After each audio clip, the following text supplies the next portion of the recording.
Hello, welcome to the Bible Standard. Don't forget to like, share and subscribe, and drop a comment in the comments area if you have any questions. We'll do our best to reply. You know, any thinking human is going to be thoughtful around, well, you know, is this it? You know, I think when you're sort of young, you think everything's fine and wonderful, and you're growing and you're maturing. And there comes a point when you actually do think, well, is this it? And then I guess you go over the hump and you go down the other side. And we all know of people that have died or getting old and, you know, things happening. So is this it? Well, tonight's message is that there is a message of salvation. It's found in the Bible that we're going to open this evening. And the Bible's message is that it can help us deal with this problem of sin and death. In fact, the Bible tells us that the Lord Jesus Christ came into the world to save sinners, to save us. Now, there's a lot packed away in that. What does that mean? We're going to ask three big questions. Well, first of all, what is death? We need to understand what the Bible teaches about death to really appreciate why we need to be saved from it. There's this problem called sin, which is connected to death. And we're going to ask the question, well, what is sin? And the third question, of course, is the one we want to ultimately get to, which is how might we be saved? And this is a Bible talk. We're here at Mumble's Christadelphians, and it's going to be my job. It's a big topic to do my absolute best to point you, not to give you my opinion, not to give you the Christadelphian view, if you like, although it will be the Christadelphian view, and it will be my view. But really, we want to show you from the Word of God, the Bible itself, what the Bible has to say about these things, so that we can all go away from this place thinking, well, we've got our arms a little bit around some of the answers to these questions, and we can go back to the Bible ourselves. So I want to encourage you, take notes, get a pad out, get your phone out if you want to add some of these verses to your notes app or whatever. And I think this recording is going out as well, so you'll be able to get hold of some of the verses. We've got a lot of verses, some we're going to turn to, others I'm just going to reference on the screen. But again, I really want to encourage you to go away and to look up those verses for yourselves, because we've only got half an hour, 45 minutes max to get through quite a big topic, because really the whole message of the Bible from end to end is about dealing with this problem of sin and death. So, first question, what is death? Well, we're told that it came into being because of one man, whereby as by one man sin entered into the world, and death by sin. So let's take that idea of sin first. Now, Andy read for us Genesis chapter 3. Now, Genesis, if you don't know, is the first book of the Bible. It means the book of beginnings. It's the origin story to everything we see around us. It's how God has described how things are the way they are. So it's an amazing thing to look back at that and say, okay, well, what is it that God has told us? What does he want us to know about the origins of sin and death? And what are they?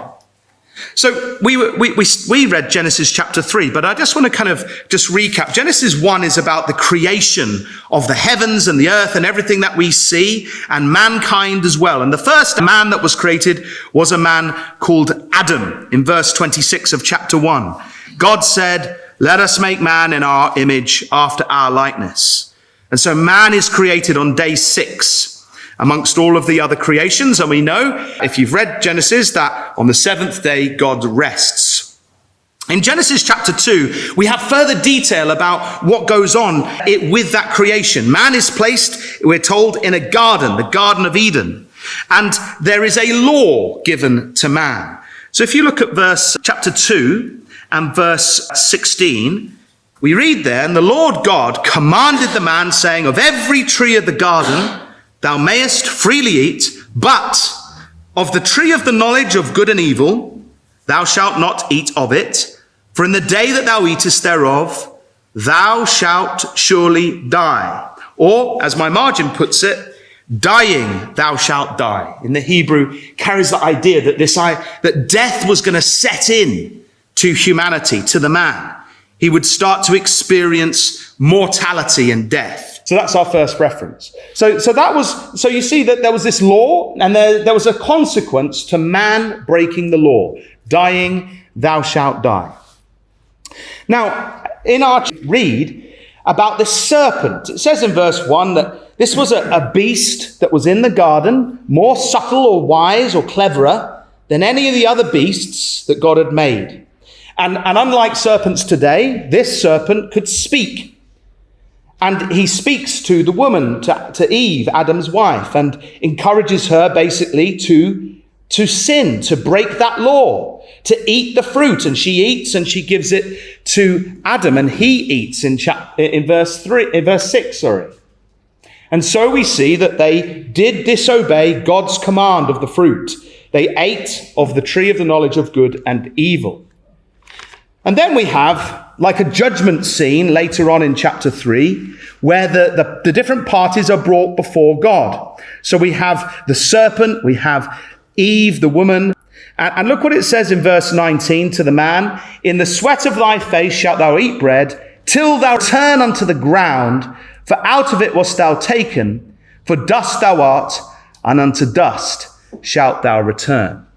And that's the origin story of sin and death. And this idea of death, of course, carries on throughout. From Adam and Eve and their generation, this idea of death passes through all of offspring, so that everybody starts to die. And in fact, when you go through the Bible, we realize what is death? Well, it's the return again to the dust. It's the return again to unconsciousness. There's a whole bunch of passages there on the screen. A talk here about 2 weeks ago by Mr. Steve Motley, who did a fantastic job of explaining and showing us from the Bible that the soul, unlike popular belief, is not immortal. It doesn't carry on forever. That's the serpent's lie. You won't really die. The Bible has a completely different message to that, which mainstream Christianity, sadly, has completely lost sight of. The scriptures here, you see this, the dead, they don't live in death. You can't remember anything. You're gone. In fact, it says in the Psalms, that very day of death, your thoughts perish. So you are unconscious when you die. Adam was unconscious before he was created. And as it said, dying thou shalt eventually die. You're going to go back to dust. You become unconscious again. And so the Bible's quite frank about that. It's a problem for humanity, isn't it? And so we have this human condition. We are mortal, which means we are subject to death. In other words, we are under this reign of death, if you like, that ultimately we are all going to be destined to end up in the grave, end up on the screen. We are in Adam, and therefore we all die. We all descend from Adam. We're mortal. We have a sentence being burdened. And so that's the problem that we have. So what is death? Let's just sort of summarize then what we've found out. Well, death is an unconscious state, and it's the consequence of Adam's sin that passes upon all of the offspring of Adam. It's just something that happens to us all. And it's connected to that word sin. So let's ask ourselves the next big question. Well, what is sin? Now, this is an interesting, simple, and I'm going to do my best to explain it as simply as I can. Firstly, I'm going to explain it, and then I'm going to show you some passages to back this up. So first of all, the first explanation of what a sin is very basic. It's something that you do which is forbidden, or something that you don't do that you're supposed to do that God wants you to do. In other words, that's a sin. That's something you personally have committed. But the word sin, when we go through our Bible, isn't just personal. There's also something it's a state that we find ourselves in because we inherit this mortal nature from Adam. It's almost like a physical principle of our being, of our condemned human nature. And so it's actually that because we're born into that we do then naturally do things wrong. We naturally transgress and break God's law because sin is innate within us. Sometimes we call it a sin-prone nature. It's something we have a bias towards because we are born as human beings with this way of thinking in our minds. And so we have a cause and effect. We're born into that bias to sin. It's just a natural thing that we are pulled towards this rebellion against God. And then we do things wrong. It's interesting because if you think about it, both of those things have come upon the human race, and both it's right that we die because of. So a baby, for example, tragically might get born, have a few gasps of air, and die. Now that baby has not done anything wrong. It can't physically sin. It doesn't know anything. It's not intelligent enough to sin, and yet it still dies. Why? Because it's a state that we're already born into from birth. Those of us that were here this morning will know that we talked in Psalm 58 about how from birth humanity is astray from God, estranged from the things of God. Now, of course, we're born into this state. Now, obviously, we don't need to be forgiven for that. That's not our fault. That is our misfortune. But it's the problem, because to be saved, we need that state removed. We need that nature changed. We need that propensity to sin in our mind destroyed. And then, of course, that will stop us from actually doing things wrong. Now, when we do things wrong, of course, we need forgiveness. And the Bible is full of a message that we can be forgiven. But underlying it as well is this story about the destruction of the cause of the effect of sin. And that's the one and the message of the Bible that we have in our hands. It doesn't just deal with forgiveness. It deals with the destruction of the root problem, the sin state that we are in, if I can call it that. So let me just try and illustrate it in a basic way. Let me show you how the Bible itself uses the word sin. Now, I want us to turn up. Let's start flicking across to Romans. We're going to go to Romans 7. But on the way, I just want to sort of comment on a couple of things. If you read the account in Genesis very carefully, after the fall of man, after man has sinned and taken of the fruit, we read that there's various changes take place in creation. So, for example, there's a whole bunch of physical changes that take place. We know, for example, the serpent is told that he's going to go on his belly in the garden when he was speaking to Eve. We're told that the woman would give birth in pain. We're told the ground is going to be cursed and thorns and thistles would come up. And we're told that man would return again to dust, which we looked at together earlier.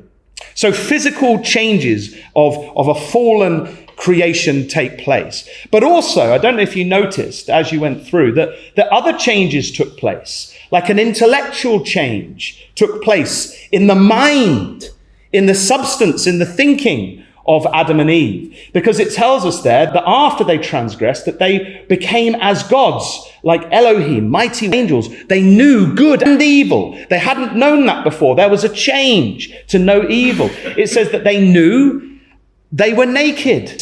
Sort of strange thing where they suddenly became aware of things they were not aware of before. It says in verse 22 that they became, the angels talk one amongst each other, the Elohim, and they say, behold, the man is become as one of us to know good and evil. So there were physical changes, but there were also intellectual changes that the text tells us takes place in Adam and Eve. And that's important because part of those intellectual changes was the internalization of sin and rebellion against God. It became a part of humanity that then passed through the offspring of Adam and Eve. And we know, I read this to you earlier. Now, I just wanted to say one thing before we get into Romans 7, just because this is an important detail. No law, there is no sin. So here's an interesting question for everyone to ponder. In the Garden of Eden, the law was not given to the serpent, was it? The law was given to Adam. And by extension, he was expected, it seems, to pass that law on to his wife, Eve. So they had the law, but the serpent didn't. We're told that the serpent was a subtle beast. And so it was a moral beast. It was subtle, it was shrewd. It hadn't been given a moral dimension in these things. And as I say, being a shrewd beast is not necessarily a negative quality. In fact, Jesus tells us, followers of Jesus, that we should be wise and harmless as doves. But nonetheless, the serpent he was the father of these things. And really, when you think about it, he was condemned. Now, what is that teaching us?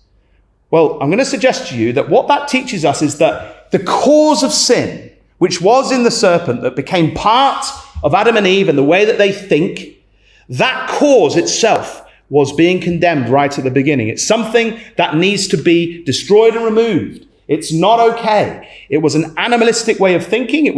The serpent, nonetheless, was probably looking at perhaps the Elohim eating of the tree. We don't know. And he'd reasoned logically that would be okay for them to.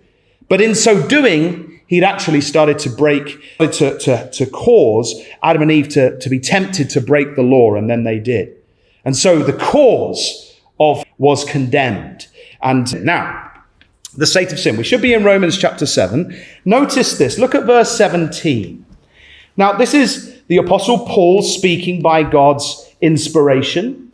So God causes Paul to say this.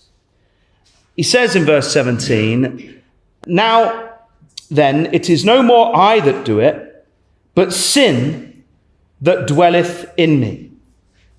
For I know that in me, that is in my flesh, dwelleth no good thing. For to will is present with me, but how to perform that which is good I find not. For the good that I do not, but the evil which I would not, that I do. Now if I do that I would not, it is no more I that do it, but sin that dwelleth in me." Now can you see here that the word sin, it's not being used about a specific transgression, a specific thing that Paul was doing. He's talking about a principle, a state that he's in.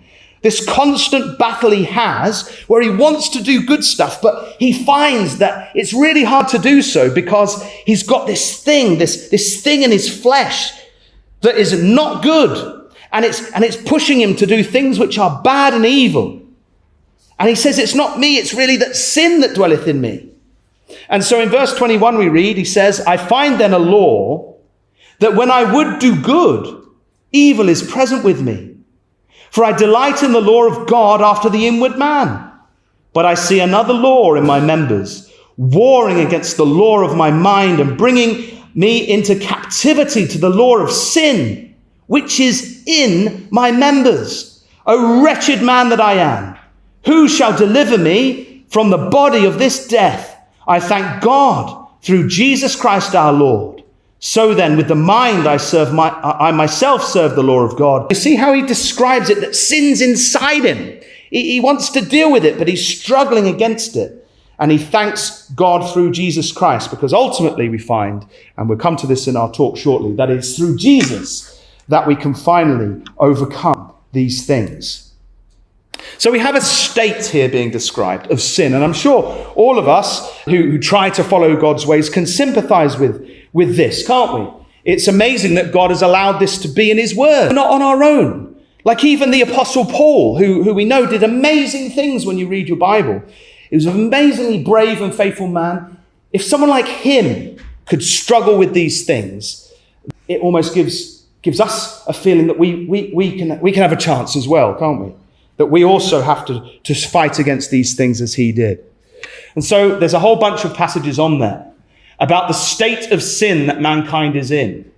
You only have to go a few more chapters in Genesis to find that God describes humanity as that every imagination of the thoughts of his heart was only evil continually. There's a famous passage in Jeremiah 17. "The heart is deceitful above all things and desperately wicked or sick." We've got this illness it's sort of describing of sin. It's inside us. "Out of the heart of man," says Jesus, "proceed evil thoughts. For as by one man," says in Romans, one man's disobedience, that's Adam, many were constituted sinners." So we're all sinners in Adam. And we're told in Ephesians to put off the old man, which is corrupt according to the deceitful lusts. "There is none good," says Jesus, "but one, that is God." So this isn't a neutral thing. The state that we're in is a problem. We are constituted to sin and death, and we need a solution. We need to be saved from it. And this state that we're in, this nature that we have, it does indeed prompt us, and we often give way to it. And we shouldn't, but we do. And so then we enact the things that it wants us to do, which often are in rebellion to God. And so we have a definition, a very tight definition here in 1 John 3 verse 4, that whosoever committeth sin transgresseth also the law, for sin is the transgression of the law. And so we can see how sin now is being used for a specific thing. It's based on the cause, and it comes through, and it comes a whole bunch of passages around sin that we commit. It says in James, therefore to him that knoweth to do good and doeth it not, to him it is sin. So that's interesting, isn't it, right? Sometimes it's something we're not doing that could be a sin. In John 8, whosoever committeth sin is the servant of sin. Sin's something that we commit. Yes, it's a state we're in, but then it's when we give into it, we commit it. All unrighteousness, anything that's not right, is sin. If a soul sin, it says in Leviticus, and commit any of these things which are forbidden by the commandments of the Lord. There's another set there on the right-hand side about committing and doing evil and sinning. So we have this problem. How does it work? Now, if you want to flick over a little bit to James chapter 1, we find out actually how this all happens, you see, because there's a process by which we sin that's quite helpful for us to understand. Someone said to me once, or I read somewhere, the call of the Bible is the call to the greatest self-improvement program of all time, okay? And it helps us understand how we can self-improve. We are in this state of sin. We get these promptings, and we're told specifically the process our minds go through. So if you go to James 1, verse 14, it tells us that every man is tempted, that's tempted to sin, when he is drawn away of his own lust and enticed. Then, when lust hath conceived, it bringeth forth sin, and sin, when it is finished, bringeth forth death. And so we get the process. We're in this state of sin, temptations that draw us away from God. And it's our own lust. The Bible doesn't teach of some fiery sound trying to whisper things. This is our problem. It's inside us.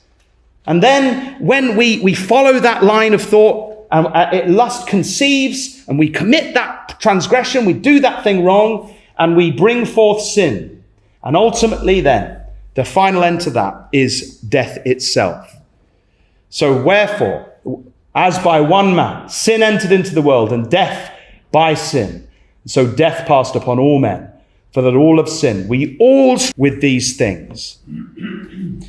Now, I did want to explain this a little bit more for us. So just flick back to Romans chapter 5 this time. And we'll read just a few passages around this, because this Romans 5 verse 12, because there's a key passage. It tells us about the origin of sin and death by one man, Adam. And it tells us that this problem spread upon all humanity from across all their descendants. So if you look at verse 13, for example, it says, for until the law, sin was in the world, but sin is not imputed where there is no law. Nevertheless, death reigned from Adam to Moses, even over them that had not sinned, after the similitude of Adam's transgression, who is the figure of him that was to come. Well, what's that saying? It's saying that after Adam had various descendants, and even though they didn't eat of the same fruit, they suffered the consequence of Adam. Death was in them. It was something that was a problem for all humanity. They hadn't sinned in the same way, but they nonetheless suffered for this sin. It was part of who they were as a race. If you look at verse 18, it tells us very clearly, therefore, as by the offense of one, judgment came upon all men to condemnation. So we're all condemned. We're in this state, as we've said, of sin and death.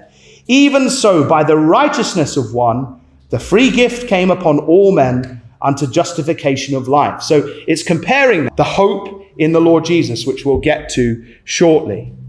In verse 21, it says, that as sin hath reigned unto death, righteousness unto eternal life by Jesus Christ our Lord. So I just wanted to share that to you, because this is talking about this state that we're in of sin and death. It's a major problem that we have. And remember, I'm trying to make it clear, aspects of sin. We do, yes, the transgressions, the breaking of God's law, or the omission to do what God wants. But there's also this state, which, as I say, is why, tragically, say a baby might die. Now, what is sin? What have we found out? This is my best way of sort of doing it in two little lines. It's the rebellious state that we're in, which causes us to transgress God's law. That is what sin is. So we're in a pretty bad state then, really, aren't we? We inherit this. It's something that is in part of us. We all do it. And so we instinctively say, well, how can we be saved, Lord? How can we, who are innately, physically related to this problem, how can we be saved from it? And that is the wonder of the message of the Bible. Because we read in the scriptures that it's through God's love, through grace, we can be saved to be saved. It's on God's terms. It was humanity, if you like, that broke the command to not eat of the fruit. It's therefore God's prerogative through his love to open up a way of salvation. And God has. And God said, look, in my love, I will let you be saved, but there's a condition. You have to have something called faith. It's not of yourselves. It's a gift that God is willing to give to a select few on the basis of his own rightness. And I'll show you shortly. So perhaps we could just jump back to Genesis chapter 3, because this idea of being saved from the problem of sin and death, incidentally, is sort of hinted at right back there in the garden. It's sort of an enigmatic promise, but it's worth looking at. Sometimes we call this the Edenic promise. And this is what it says in Genesis chapter 3 and verse 15. It says, he's talking to the serpent. He says, "And I'll put enmity between thee, the serpent, and the woman, and between thy seed and her seed. It shall bruise thy head, and thou shalt bruise his heel." And so we have this idea that there's the serpent and the woman, that we have the seed of the serpent. There's like going to be an offspring from a way of thinking. It's a metaphorical symbol of people who go along with the serpent's way of thinking. Like they're unconcerned, showed God's ways. And so that's the seed of the serpent. Those who sin and go along with time this morning, those of us that were here, and we showed that this symbol goes all the way through. That people that don't want to follow God's ways are like serpents. They speak lies. They have poison. But the seed of the woman. Now the seed of the woman seems to be, although Eve defended poorly, and she was trying at least initially to align herself with God's purpose, although she failed miserably. And we know that ultimately the seed of the woman points to the Lord Jesus Christ, who was, we're told in Galatians 4, born of a woman.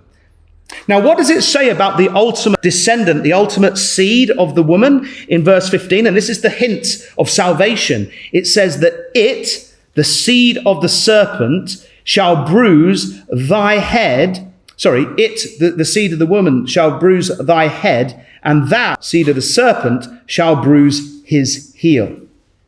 And so we have two bruisings. One in the head, which is a fatal blow. The seed of the serpent would ultimately be completely destroyed, and that thinking and that problem of sin and death would be removed. But in so doing, the seed of the woman would suffer a wound and be bruised in the heel. Now you think this is very enigmatic. What does that all mean? And we'll show you as best we can shortly. So there's also another indication in Genesis chapter 3 of how it was that God was to allow sinful man to actually approach unto him acceptably. So if you look at 7, for example, after Adam and Eve realized that they sinned, they realized they were naked. They did something. Sewed fig leaves together and made themselves aprons. And you think, well, that's an interesting detail of all the things to write about. We're told that that's what they did. They had these little aprons of fig leaves.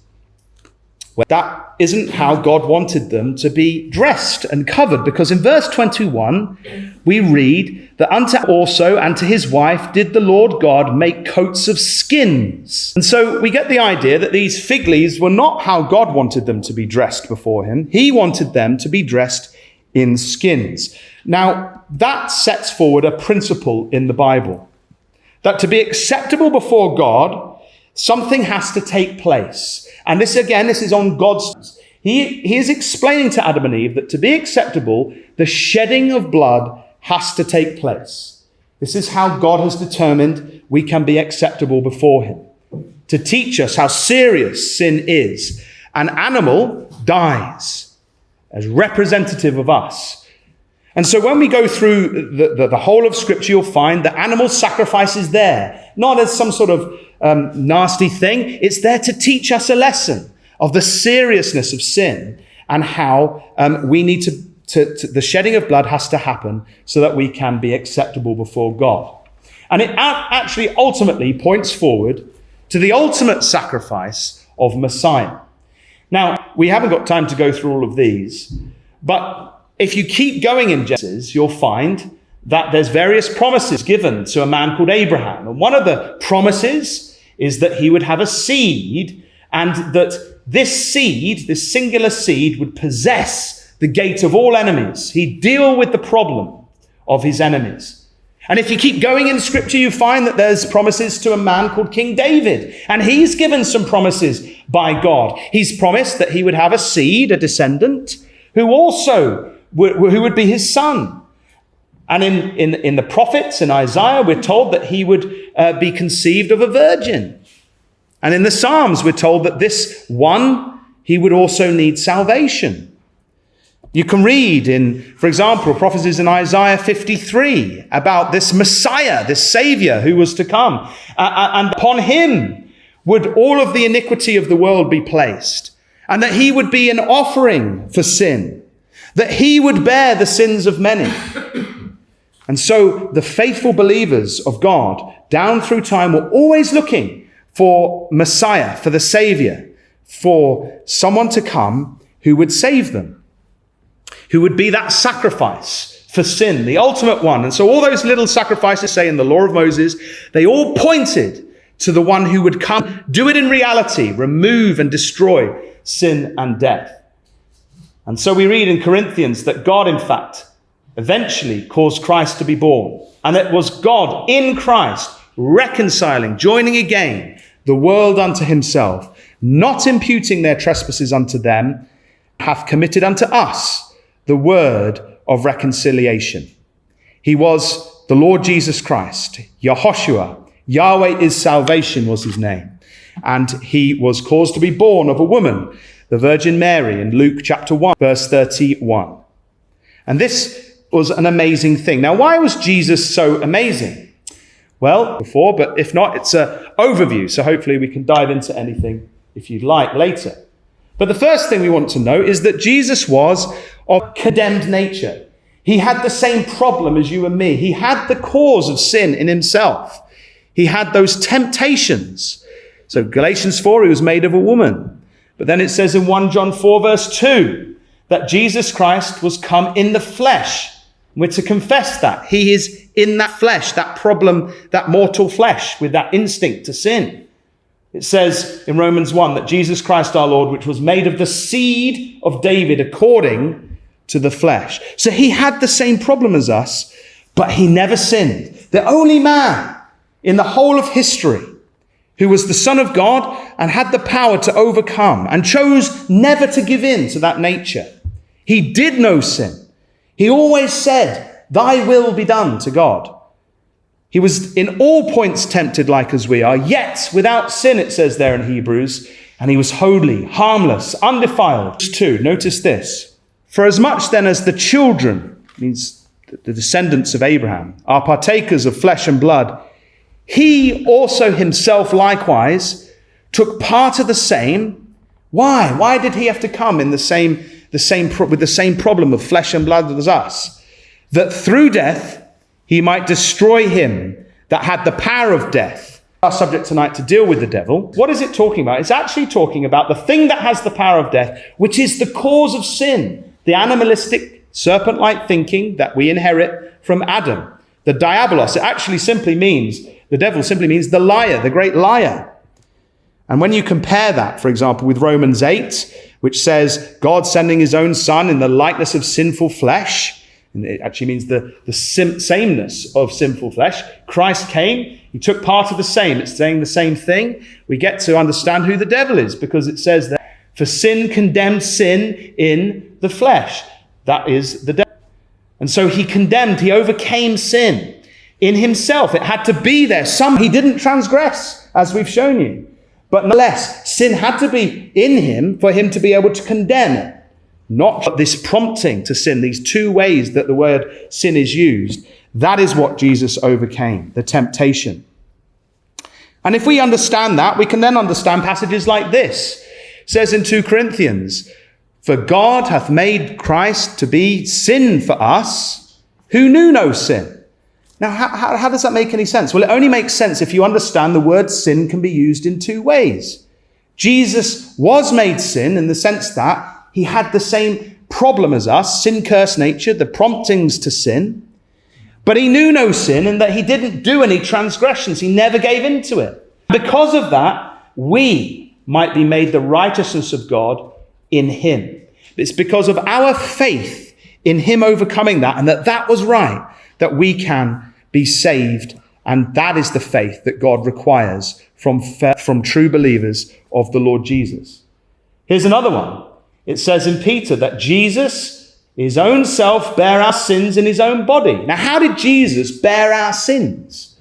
You know, we weren't even born when we are about to commit in this coming week. Hopefully we won't, but if we did, how did Jesus bear them? Well, he bore them because he had the cause of all sin in himself, which was that human nature that we're all struggling against.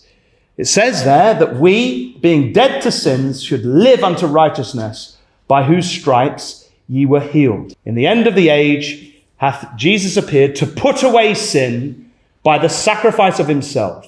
So Christ was once offered to bear the sins of many, and unto them that look for him shall he appear the second time without sin unto salvation. You can only understand these passages if you have that appreciation that the word sin is used in those two ways in Scripture. And if you do understand that, you'll also make sense of passages like these in Hebrews, which we won't go through, but teach us that Jesus himself needed salvation. He needed to be saved. Why? Because he had the same problem that we have as condemned men and women from Adam. So Jesus had that problem, never gave into it, died in obedience to God on the cross. And we are told something very important. If we want to be saved, we have to grasp those principles. Now, if you go over to Romans chapter 3, so I know we're going back in Romans again, but it's a really essential passage. It declared something very, very clearly. So just go over to Romans 3. Now, you think about it. Go back into the Garden of Eden in your mind. You've got God. He is an almighty God. He has a purpose with his creation.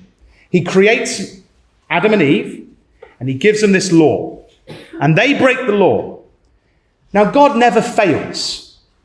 So God could have said, okay, you broke the law, Adam. I'm going to wipe you out. But then God would be a failure. God isn't a failure. So that would have been one option for God, if you like. Another option for God could have been, okay, well, I'm just going to forgive you. You can just do whatever you want. Don't worry about it. I'll forgive you. But God isn't, that wouldn't uphold God's rightness. God had very clearly said, look, if you disobey, you will end up dying. So how was mankind going to be rectified from these things and yet still God be maintained as being right? And that is what was accomplished in the Lord Jesus Christ. It's talking about God hath set Jesus forth to be a propitiation, which is a bit of a mouthful, but it really means a meeting place through faith in his blood. So you've got like us, humanity on one side, and you've got God on the other side. God is righteous and we are fallen. And in between us, the meeting place between both parties, on the basis of God's rightness, is the Lord Jesus. And it says that there because it is through faith in his blood to declare his, God's righteousness for the remission of sins that are past through the forbearance of God. And then he reiterates it in verse 26. He says, to declare, I say, at this time, God's righteousness, that he might be just and the justifier of him which believeth in Jesus. Now, I don't know if you're following this so far, but do you remember how I started off and we said that the eternal life was a gift on the basis of faith? And this is it coming into fruition. The meeting place can be got to through faith in the blood of Christ, in everything Christ's death showed. We have to believe that it was right, that God was right, that Jesus died.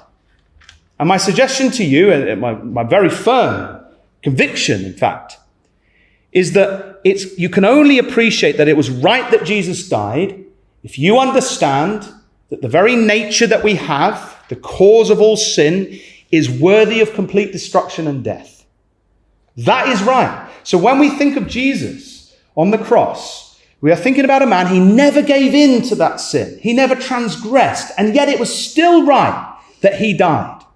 That's what we're asked to believe here. And not just that after he died, he rose again, and that was right. Why was that right?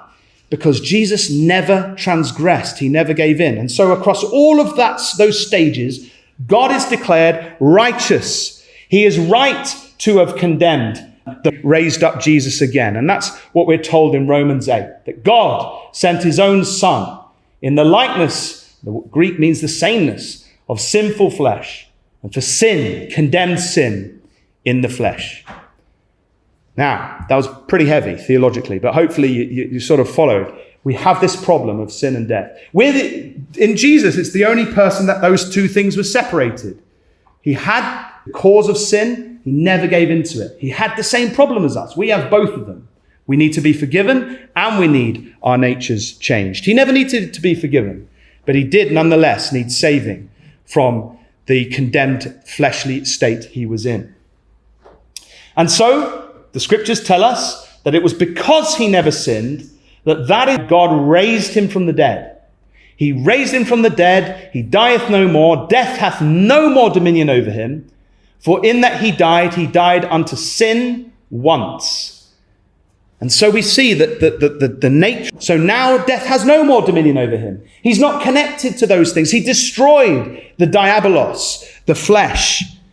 And now he was raised from the dead. And the wonderful thing, if you're still in Romans, you can look at this in Romans 5. This is from as through the disobedience of one man, the many were constituted sinners. So because Adam sinned, many people were lumped into that idea. We're all sinners. We inherited that.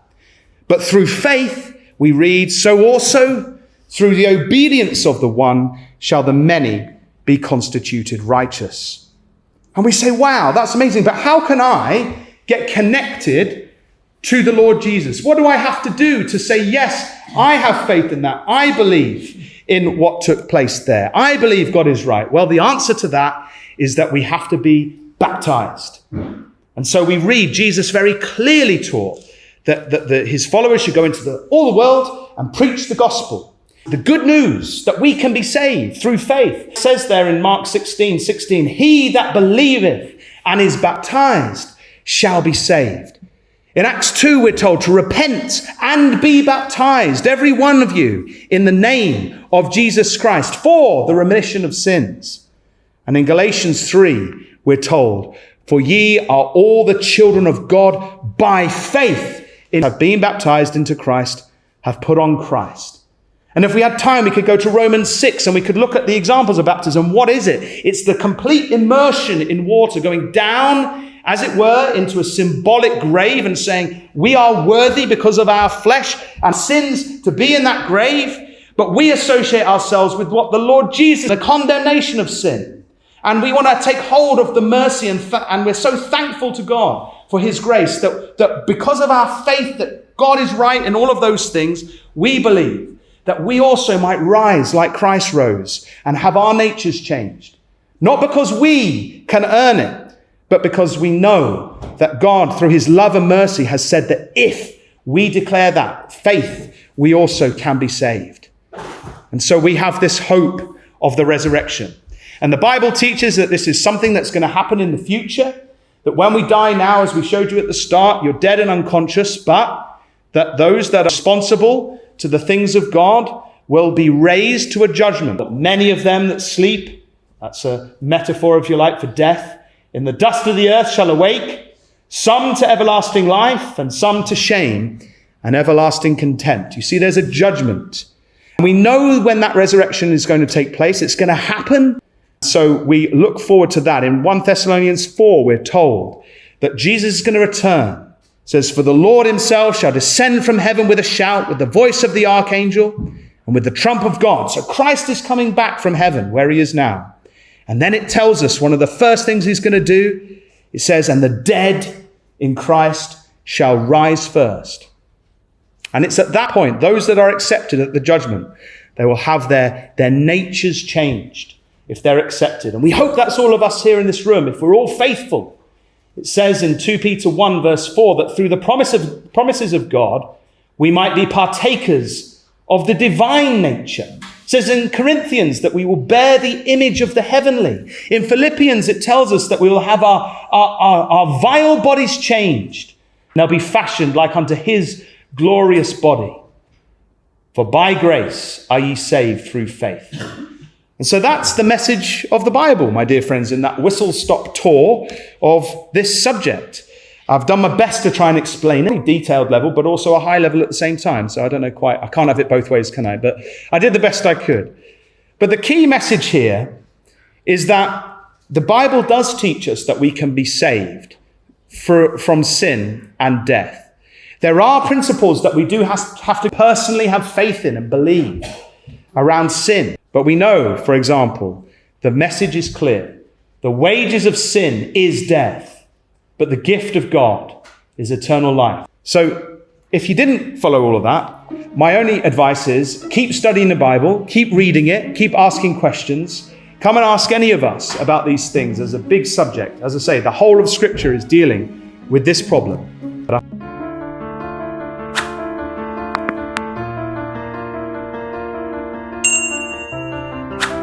Don't forget to hit that like button. It really helps the channel grow. Drop a comment in the comment section and let us know what you thought. And make sure you subscribe and turn on notifications so you never miss a new upload. Please share it and spread the word. Thanks for watching. And remember to come back soon.